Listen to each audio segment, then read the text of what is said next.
Halo semua, ini channel pertama saya. Tolong dibantu di like ya, di komen, dan di subscribe. Dan jangan lupa, tolong nyalakan tombol loncengnya, sehingga teman-teman bisa mendapatkan informasi update dari kami. Saya tunggu ya. Terima kasih. Kali ini saya mau bahas sesuatu yang menjadi pembicaraan di kalangan kauman Kristiani tentang seperti apakah wajah Yesus. Apakah teman-teman bisa bayangkan jika Yesus yang kita kenal selama ini tidak berkulit putih seperti gambaran kaum Eropa umumnya, tetapi berkulit hitam, berambut keriting, dan berbibir tebal? Apakah lukisan dan patung Yesus yang selama ini kita kenal itu adalah wajah Yesus yang asli? Bahwa Yesus identik dengan orang Eropa yang berkulit putih, bermata biru, dan berambut coklat.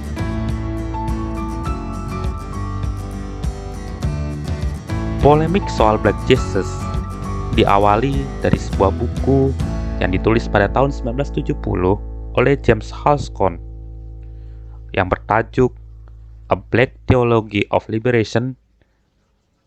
Di dalam buku itu mengatakan bahwa Yesus adalah Black Messiah atau Yesus adalah Mesias yang berkulit hitam. Teman-teman, yang saya mau jelaskan di dalam channel ini semuanya adalah merupakan opini saya pribadi ya. Jika tidak setuju dengan apa yang saya sampaikan, boleh membuat sanggahan dalam bentuk komen yang positif. Karena saya tidak bermaksud menjelek-jelekan agama tertentu, saya hanya bermaksud melakukan share ilmu dan diskusi pengetahuan. Mari kita lanjutkan.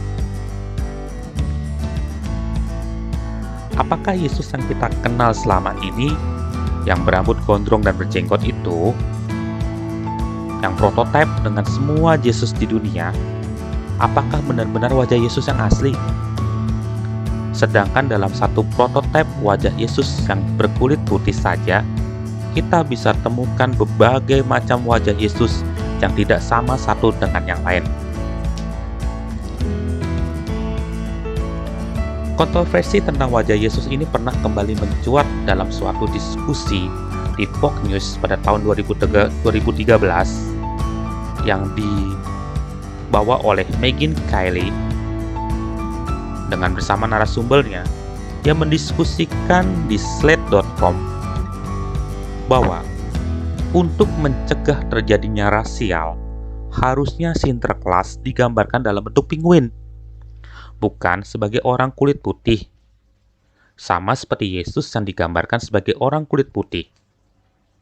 Karena jika mengubah Yesus menjadi orang kulit hitam dan melakukannya, itu sulit melakukan revisi-revisi dari cerita-cerita yang sudah berjalan selama ini.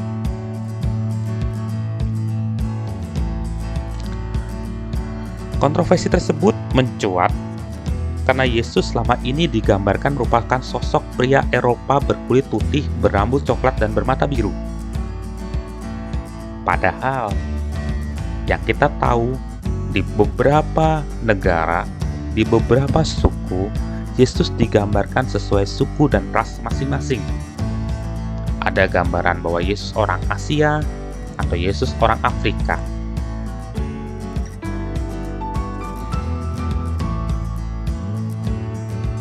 Edward G. Blum, seorang sejarawan, mengatakan bahwa Yesus dipastikan bukan orang kulit putih, tetapi identik dengan orang Timur Tengah umumnya yang berkulit gelap dan cenderung hitam.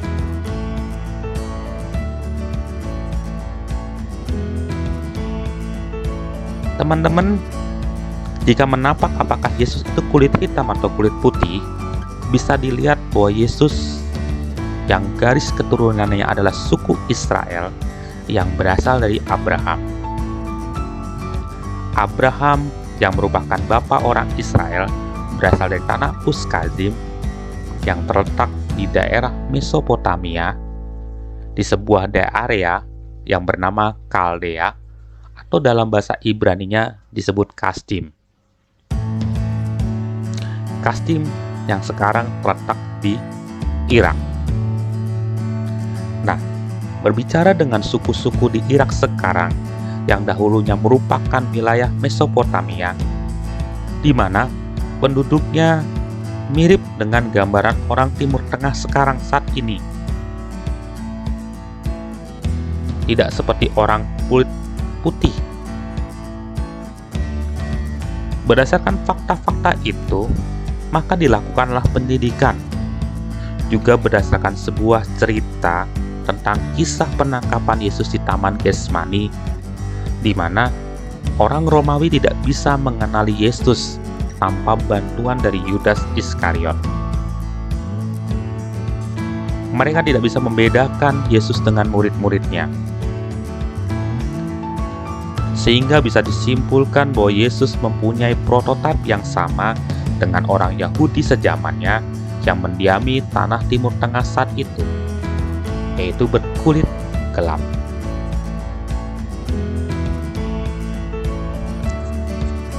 Dengan tidak adanya peninggalan dari kerangka Yesus, sehingga tidak bisa diselidiki dengan ilmu DNA yang berkembang saat ini,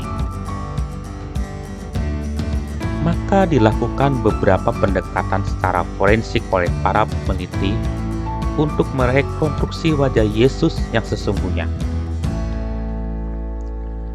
Beberapa peneliti bertaraf internasional seperti Profesor Midori Albert, seorang antropologi forensik genetika, dan Richard Neff, seorang seniman medis forensik, melakukan rekonstruksi wajah Yesus dengan ciri-ciri orang Galilea berdasarkan tengkorak yang ditemukan di sekitar Danau Galilea. Lalu disimulasikan dengan program komputer dan berdasarkan sebuah kisah Yesus yang saya sendiri tidak tahu mereka dapat dari mana, tetapi dikatakan bahwa Yesus bermata gelap dan berjenggot seperti tradisi orang Yahudi umumnya. Beda dengan gambaran orang Yahudi sekarang yang bermata terang.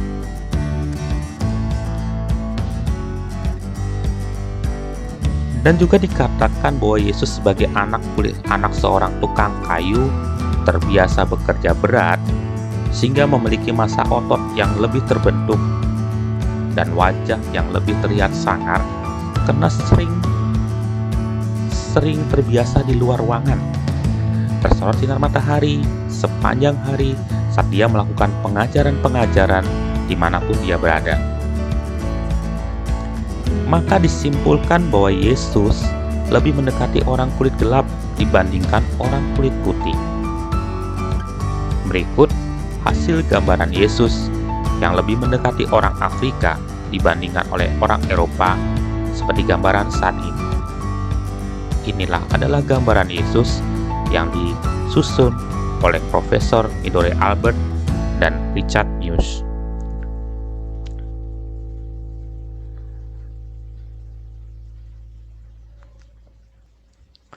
Jika ditilik dalam kisah Musa, di mana Musa dibuang ibunya ke sungai Nil dan diambil oleh putri Firaun. Saat itu putri Firaun mengenali Musa adalah anak dari bangsa Israel, bukan berdasarkan dari kulitnya, melainkan dari kain yang membungkus bayi Musa. Maka bisa diambil suatu pandangan bahwa warna kulit Musa dan warna kulit bangsa Mesir tidaklah jauh berbeda.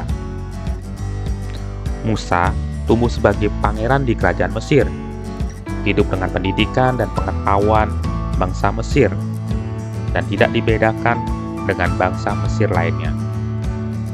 Karena cara berpakaian Musa yang sama seperti bangsa Mesir, dan dilihat dari beberapa hieroglif Mesir kuno antara bangsawan dan budak, tidak ada perbedaan warna kulit. Tidak hitam, tetapi lebih gelap dibandingkan kulit bangsa Eropa.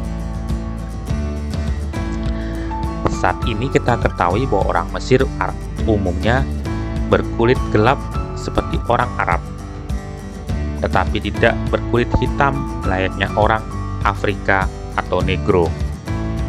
Mereka lebih mirip orang-orang Timur Tengah. Maka berdasarkan acuan Alkitab yang ada, kita bisa berandai-andai bahwa Yesus pun harusnya berkulit sedikit lebih gelap, tidak berkulit terang seperti orang Eropa pada umumnya. Ada suatu kisah kedua tentang kisah Salomo atau Sulaiman sebagai bapa leluhurnya Yesus. Dikisahkan bahwa Ratu Seba atau Balkis mengunjungi Salomo. Negeri Seba berada di Afrika, lebih tepatnya di Ethiopia saat ini, dan di Alkitab tidak dituliskan bahwa Salomo menikahi Ratu Seba. Tetapi dalam hikayat masyarakat Ethiopia dikatakan bahwa Ratu Seba yang berkulit hitam menikah dengan Salomo yang berkulit hitam juga.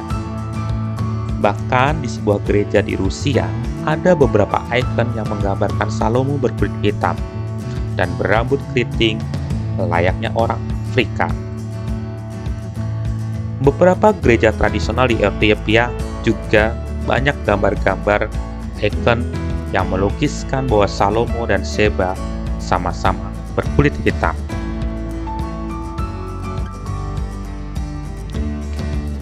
Bahkan sekarang di Ethiopia ada bangsa yang suku, tepatnya suku yang mengatakan pecahan dari bangsa Israel yang disebut dengan Israel Beta atau Black Israel,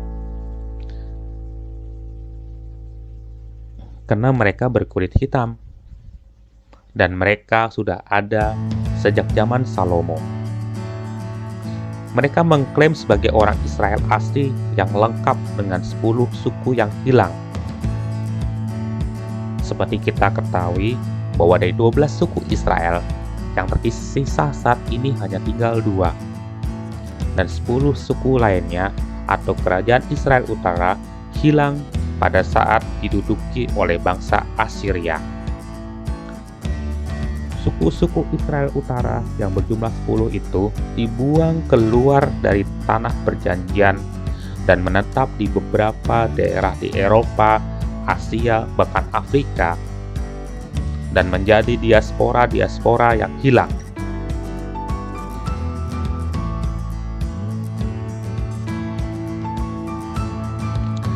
Beberapa orang Yahudi menganggap bahwa Israel Beta ini bukan bagian dari Israel karena mereka berkulit hitam. Tetapi sesungguhnya yang patut dipertanyakan adalah, apakah orang Yahudi yang berkulit terang juga merupakan bangsa Israel yang asli? Jika kita melihat dari cerita sebelumnya, seharusnya mereka berkulit gelap seperti layaknya orang Timur Tengah.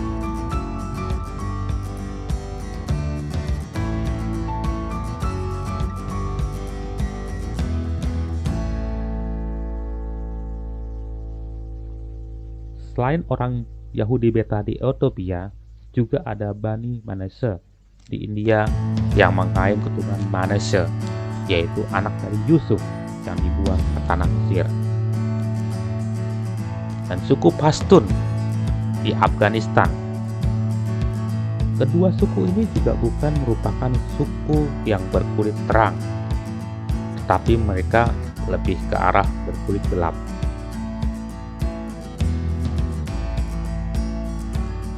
Jangan-jangan ya, ada orang kulit putih yang mengklaim bahwa mereka bangsa Israel, tetapi sesungguhnya mereka bukan orang Israel asli.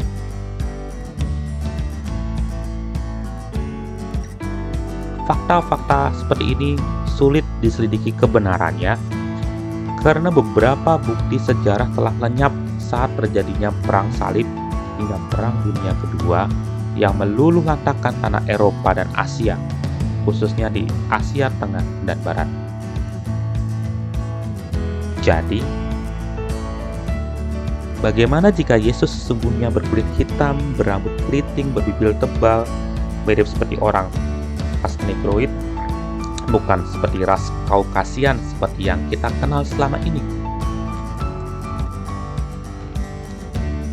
Ada beberapa sanggahan yang sering dikemukakan oleh beberapa ahli Alkitab. Yang pertama, di dalam Kejadian 25, Yakub yang merupakan bapa leluhur Yesus dilahirkan dengan saudaranya yang bernama Esau. Mereka berdua adalah saudara kembar. Esau dilahirkan dengan berkulit kemerah-merahan dan seluruh badannya ditutupi oleh bulu berwarna merah, seperti layaknya orang Eropa bagian utara.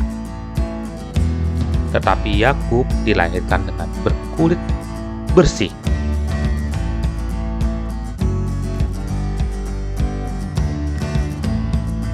Dalam kisah Yakub dan Esau, jika diklaim bahwa Yakub sesungguhnya berkulit hitam atau berkulit gelap, maka Alkitab tidak akan mencatatnya dengan kata bersih. Dalam hal ini, bersih berarti cerah atau putih. Sanggahan kedua tentang Daud ayah Salomo di dalam 1 Samuel 16. Dikatakan bahwa di situ Daud kulitnya kemerah-merahan, elok parasnya, dan matanya indah. Frasa kemerah-merahan karena terbakar sinar matahari hanya bisa terjadi jika Daud sendiri adalah orang yang berkulit terang, seperti orang Eropa umumnya. Karena jika berkulit gelap, warna merah di kulit itu tidak akan muncul. Apalagi kalau dikatakan berkulit hitam.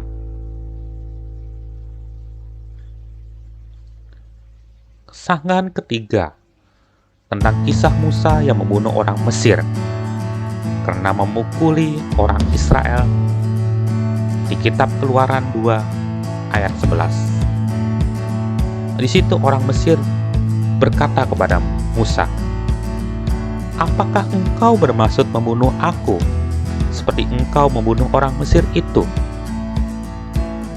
Di sini jelas bahwa orang Mesir ini mengenali dan mengetahui bahwa Musa bukan orang Mesir, walaupun dia memakai pakaian Mesir atau berpakaian selayaknya seorang pangeran Mesir. Mungkin pendapat saya, saat itu kulit Musa terlihat mencolok berbeda dengan kulit orang Mesir umumnya.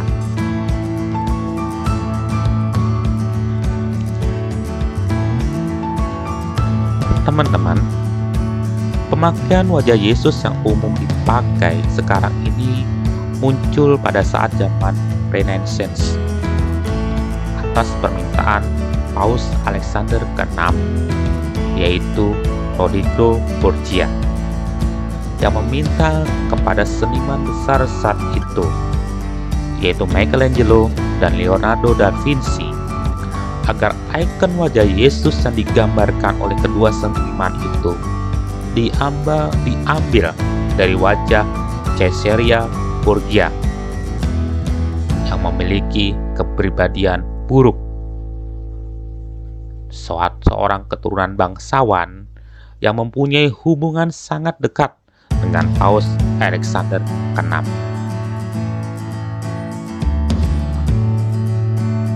Untuk kisah ini nanti kita akan bahas di bahasan yang lain ya, soal paus-paus yang buruk dan jahat. Tetapi banyak juga sejarawan yang mengatakan bahwa sampel wajah Yesus diambil saat Kaisar Konstantin Agung berkuasa. Dia meminta wajah Dewa Serapis dari Mesir menjadi wajah Yesus sebagai simbol persatuan antara orang Mesir dan orang Yunani. Jadi, manakah yang benar? Yesus kulit putih atau Yesus kulit hitam? Bahkan Vatikan pun tidak pernah menjawab pertanyaan dan memberi pernyataan tentang wajah Yesus itu sendiri.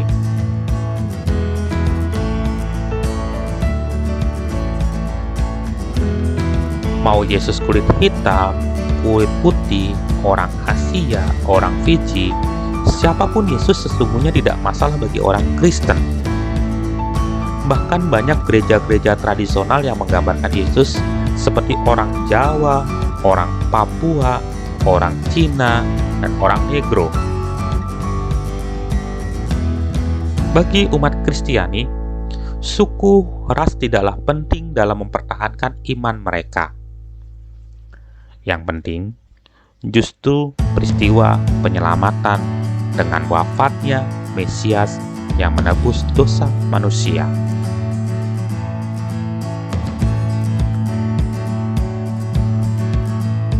Peristiwa perubahan wajah Yesus menjadi orang-orang di mana suku itu berada biasa disebut dengan inkulturasi atau perpaduan antara agama dengan budaya. Jadi tidak masalah Yesus itu hitam atau mata sipit sekalipun, selama peristiwa penyelamatan terhadap dosa menjadi tujuan utama dari agama Kristen tersebut. Jadi bagi orang Kristen, nggak masalah Yesus digambarkan seperti apa, nggak akan dianggap sebagai pelecehan, bahkan penodaan agama. Mungkin akan ditertawakan dan dianggap sebagai karya seni atau bukti imajinasi dari iman pengikutnya atau imajinasi dari seorang seniman. Bahkan di Indonesia sendiri, peristiwa inkulturasi dengan budaya Jawa bisa dilihat di gereja Ganjuran, di mana Yesus digambarkan sebagai Prabu Kerajaan Jawa kuno. Jadi sebenarnya polemik tentang Yesus dari orang Afrika atau Yesus berkulit hitam tidaklah penting bagi orang Kristen.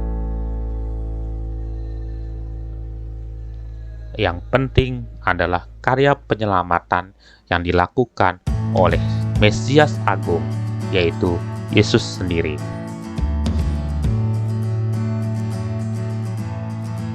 So, teman-teman, demikian pembahasan kita kali ini. Jumpa lagi ya di pembahasan kita berikutnya. Tolong tetap support ya teman-teman, agar saya semakin semangat untuk buat pembahasan-pembahasan yang lain. Terima kasih atas supportnya. Sampai jumpa lagi. Bye.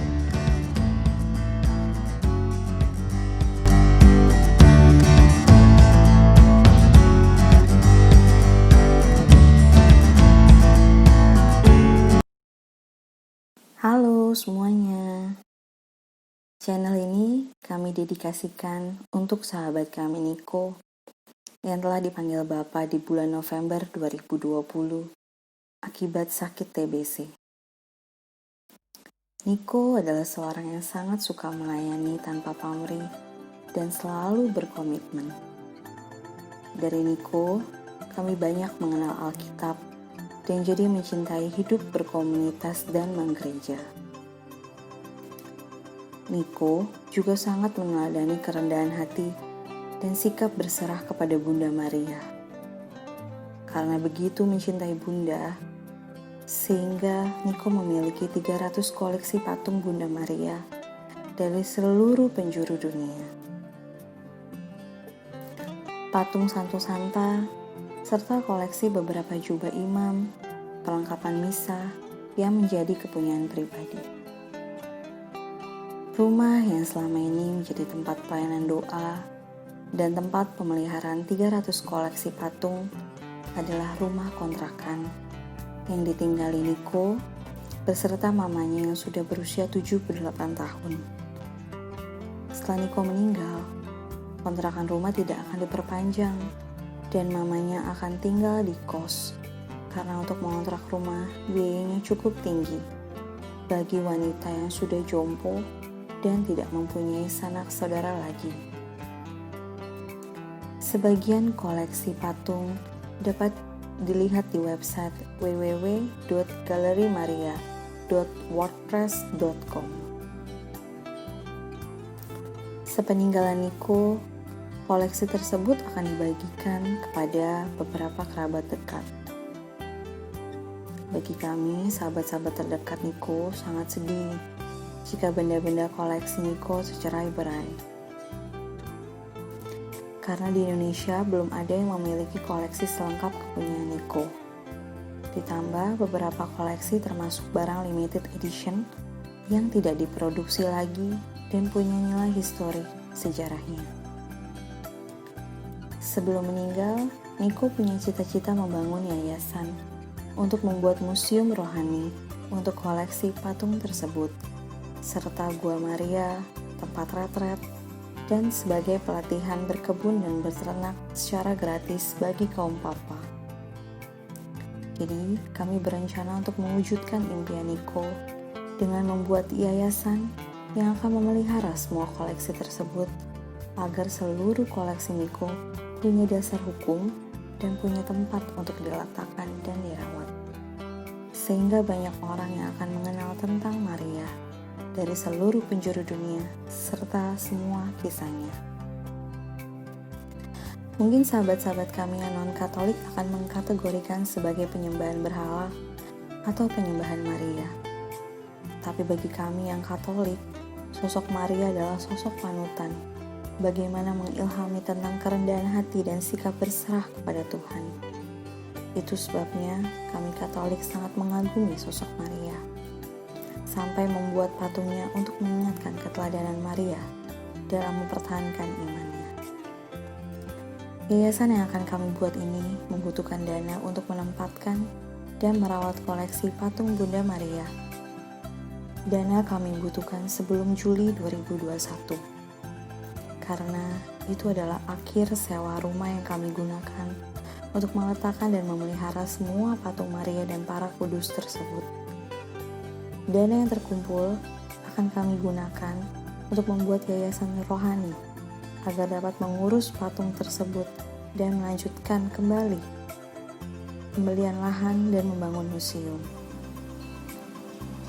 Kami berharap uluran berkat dari saudara dengan mensubscribe channel ini dan menyebarkan sebanyak mungkin agar semangat dan keteladanan Nico di dalam kehidupan selama ini tetap terpelihara dan bisa ditularkan ke semua saudara dalam kasih melalui pembangunan yayasan dan museum Maria. Seluruh pendapatan dari channel ini akan disumbangkan untuk pembuatan museum Maria, rumah retret gratis, dan balai pelatihan gratis untuk kaum papa. Terima kasih.